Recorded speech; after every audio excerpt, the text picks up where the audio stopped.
കേരള നിയമസഭാ തെരഞ്ഞെടുപ്പിന് കഷ്ടിച്ച് 2 ആഴ്ചയാണ് ബാക്കി നിൽക്കുന്നത്.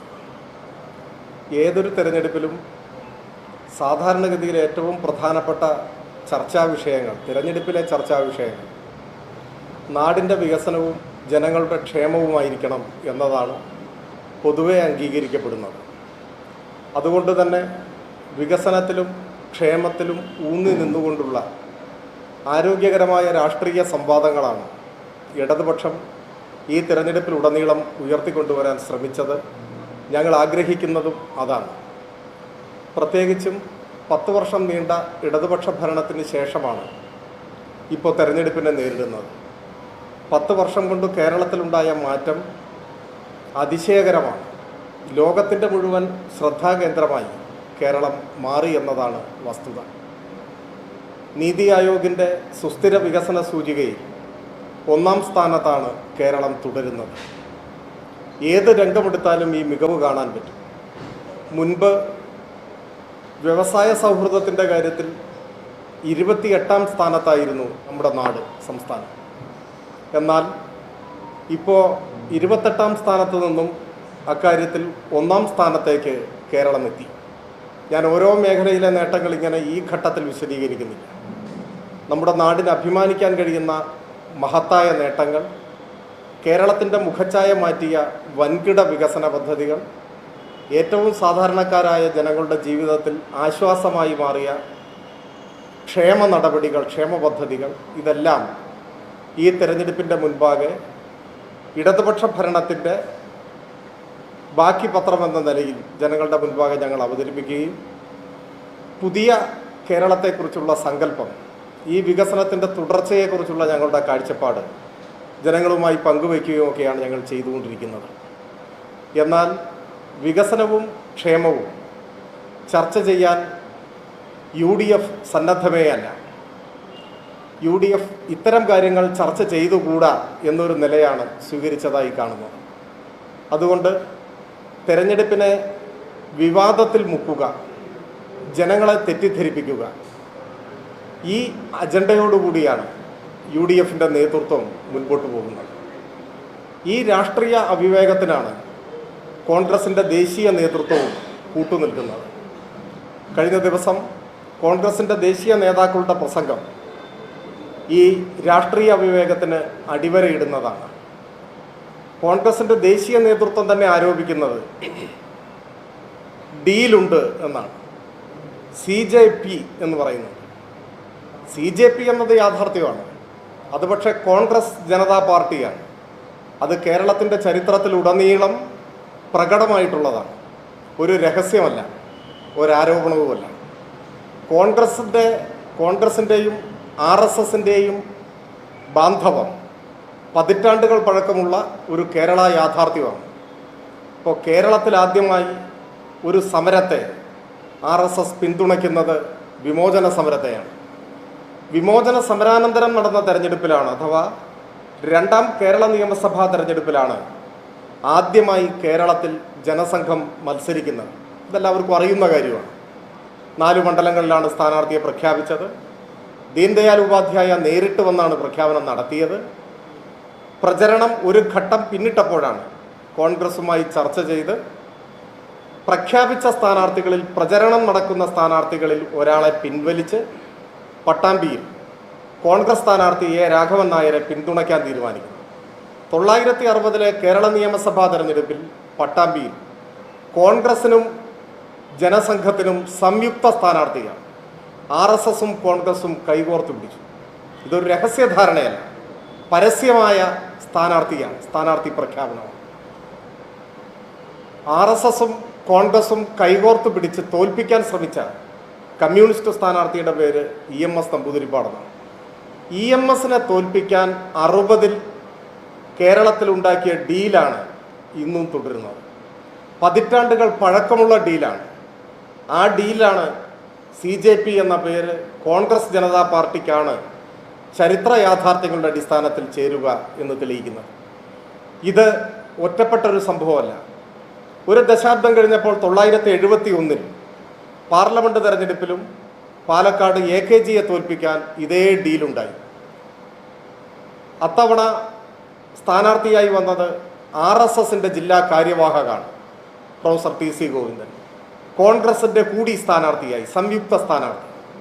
ഈ രണ്ട് പരീക്ഷണങ്ങളെയും ജനം തള്ളിക്കളഞ്ഞു എന്നത് വേറൊരു കാര്യം. പിന്നെ 2 പതിറ്റാണ്ട് കഴിഞ്ഞപ്പോഴാണ് വീണ്ടും പരസ്യബാന്ധവം ഉണ്ടായത്. വടകരയും ബേപ്പൂരും നമ്മളെല്ലാവരും സമീപകാല സംഭവം എന്ന നിലയിൽ പറയുന്നൊരു കാര്യമാണ്. അപ്പോൾ വടകരയും ബേപ്പൂരും കോലീബി സഖ്യം എന്നൊക്കെ പറയുന്നത് പെട്ടെന്ന് പൊട്ടി വീണതല്ല. 60-ൽ ആരംഭിച്ച പരസ്യബാന്ധവം തുടർന്നു വരുന്നതാണ്. അതിനുശേഷം പല തെരഞ്ഞെടുപ്പുകളിലും രഹസ്യമായും ചിലയിടത്ത് പരസ്യമായുമെല്ലാം ഈ കൂട്ടുകെട്ട് മുൻപോട്ട് വന്നു. ഇത് തെരഞ്ഞെടുപ്പിൽ മാത്രമുള്ള ഒരു കൂട്ടുകെട്ടല്ല, എല്ലായ്പ്പോഴും ഈ കൂട്ടുകെട്ട് പ്രബലമായി. ഇടതുപക്ഷത്തിനെതിരെ, വിശേഷിച്ച് CPIM-നെതിരെ ഏത് രംഗത്തും ഈ കൂട്ടുകെട്ട് ദൃഢമായി നിന്നു. ഇപ്പോൾ പ്രവീൺ തൊഗാഡിയ പാലക്കാട് കോഴിക്കോട്ട് വന്ന് വർഗീയ വിഷം വമിക്കുന്ന പ്രസംഗം നടത്തിയപ്പോൾ സ്വാഭാവികമായി പോലീസ് ഒരു കേസെടുത്തു. ആ കേസ് പിൻവലിക്കണമെന്ന RSSന്റെ ആജ്ഞയ്ക്ക് മുൻപിൽ വിനീത വിധേയരായി ആ കേസ് പിൻവലിച്ചു കൊടുത്തത് നമ്മൾ കണ്ടതാണ്. തിരുവനന്തപുരം MG കോളേജിൽ വെച്ചാണ് ഒരു പോലീസ് ഓഫീസറെ ബോംബെറിഞ്ഞു കൊല്ലാൻ RSS ക്രിമിനൽ സംഘം ശ്രമിച്ചത്. സ്വാഭാവികമായിട്ടും വധശ്രമത്തിന് കേസെടുത്തു. ആ പോലീസ് ഓഫീസറുടെ കാല് തന്നെ അന്ന് ബോംബാക്രമണത്തിൽ ചിതറുകയുണ്ടായി. RSSന്റെ അന്ത്യശാസനം വന്നു, ഇപ്പോൾ പിൻവലിക്കണം കേസ്. ഒരു മടിയും കൂടാതെ കേസ് പിൻവലിച്ചു കൊടുത്തു. കേരള ചരിത്രത്തിൽ തന്നെ ഒരുപക്ഷെ ആദ്യമായിട്ടായിരിക്കും ഒരു പോലീസ് ഉദ്യോഗസ്ഥനെ ബോംബെറിഞ്ഞ് കൊല്ലാൻ ശ്രമിച്ച കേസ് സംഘടനയുടെ താല്പര്യപ്രകാരം പിൻവലിച്ചു കൊടുക്കുന്നത്. ഉമ്മൻചാണ്ടി മുഖ്യമന്ത്രിയായിരിക്കുന്ന ഗവൺമെൻറ്റാണ് ഇതെല്ലാം ചെയ്തിട്ടുള്ളത്. ഇതിനിടയിലാണ് ഏതാനും മാസങ്ങൾക്ക് മുൻപ് KPCCയുടെ പ്രസിഡന്റായിരുന്ന കോൺഗ്രസിൻ്റെ നേതാവ്, കണ്ണൂരിലെ പാർലമെന്റ് അംഗം, RSSന്റെ ശാഖയ്ക്ക് കാവൽ നിന്നവരാണ് തങ്ങൾ എന്ന് പരസ്യമായി പ്രസംഗിച്ചത്. ഇപ്പം ഡീലെന്നൊക്കെ പറഞ്ഞിട്ട് പുകമറ സൃഷ്ടിക്കുന്നവർ ഈ പർവ്വത സമാനമായ യാഥാർത്ഥ്യങ്ങളെ കാണാതിരിക്കരുത്. RSSന്റെ ശാഖയ്ക്ക് കാവൽ നിന്നവരാണ് തങ്ങൾ എന്നാണ് കോൺഗ്രസിൻ്റെ നേതാവിൻ്റെ പ്രസംഗം. ഇതിൻ്റെ എല്ലാം തുടർച്ചയിലാണ് നമ്മൾ കാണേണ്ടത് ഇന്നത്തെ പ്രതിപക്ഷ നേതാവ് ഗോൾവൾക്കറുടെ ചിത്രത്തിൻ്റെ മുന്നിൽ മുട്ടുമടക്കി നട്ടല് വളച്ച് ശിരസ് കുരിച്ച് നിന്ന് നിലവിളക്ക് കൊളുത്തി ഗോൾവൾക്കറിൻ്റെ അവദാനങ്ങൾ വാഴ്ത്തിപ്പാടി എന്നതാണ്. ജന്മശതാബ്ദി ആഘോഷം ഉദ്ഘാടനം ചെയ്യാൻ RSS എന്തുകൊണ്ടാണ് പ്രതിപക്ഷ നേതാവിനെ ക്ഷണിച്ചത്? അങ്ങനെ ഒരു ക്ഷണം വന്നാൽ എന്തുകൊണ്ടാണ് ആ ക്ഷണം അദ്ദേഹം സ്വീകരിച്ചത്?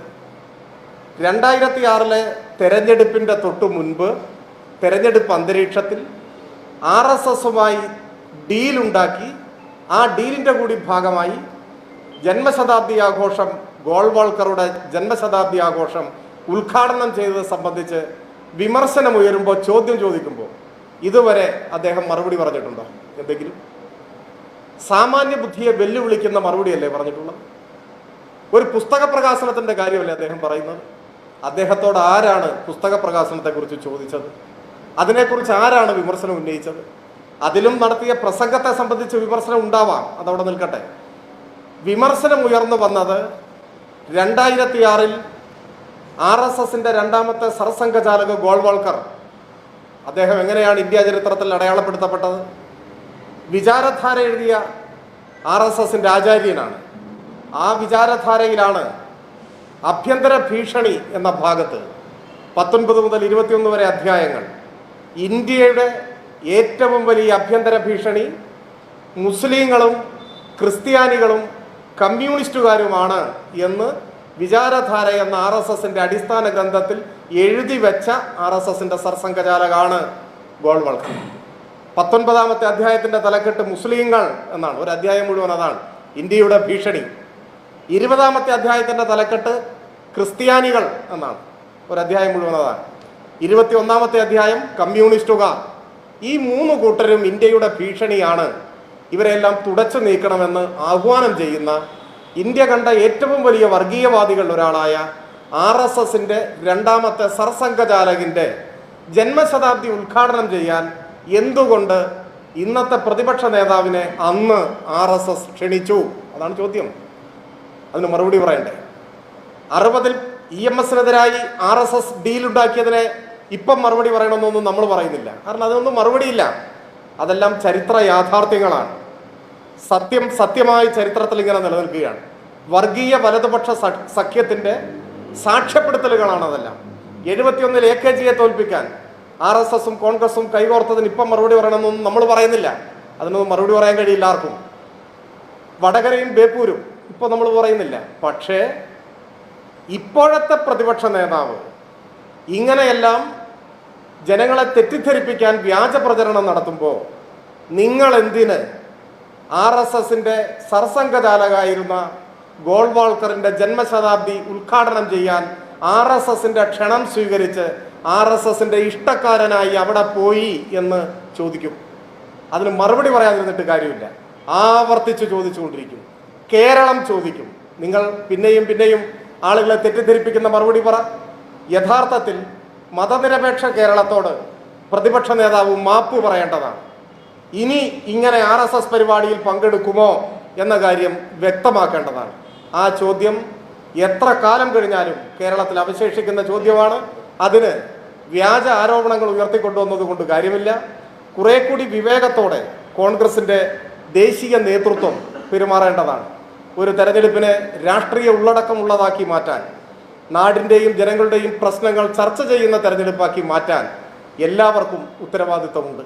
ആ ഉത്തരവാദിത്വം നിർവഹിക്കുന്നതിൽ കോൺഗ്രസിൻ്റെ ദേശീയ നേതൃത്വം ദയനീയമായി പരാജയപ്പെടുന്നതായിട്ടാണ് കാണുന്നത്.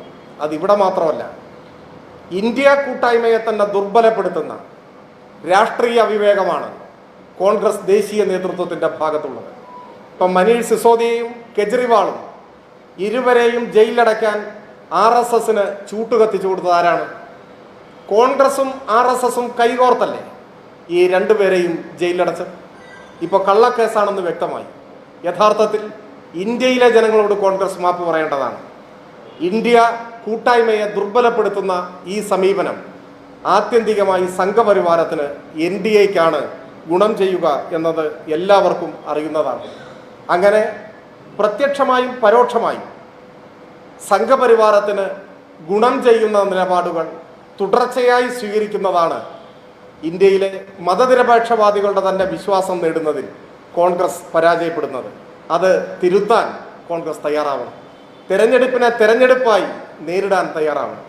ജനങ്ങളെ തെറ്റിദ്ധരിപ്പിക്കുന്ന വ്യാജ പ്രചരണം അവസാനിപ്പിക്കണം. ഒപ്പം എത്ര കഴിഞ്ഞാലും ഗോൾവാൾക്കറിന്റെ ജന്മശതാബ്ദി ഉദ്ഘാടനം ചെയ്യാൻ RSSന്റെ പ്രിയങ്കരനായി പോയതിൻ്റെ പശ്ചാത്തലം വിശദീകരിക്കുകയും വേണം.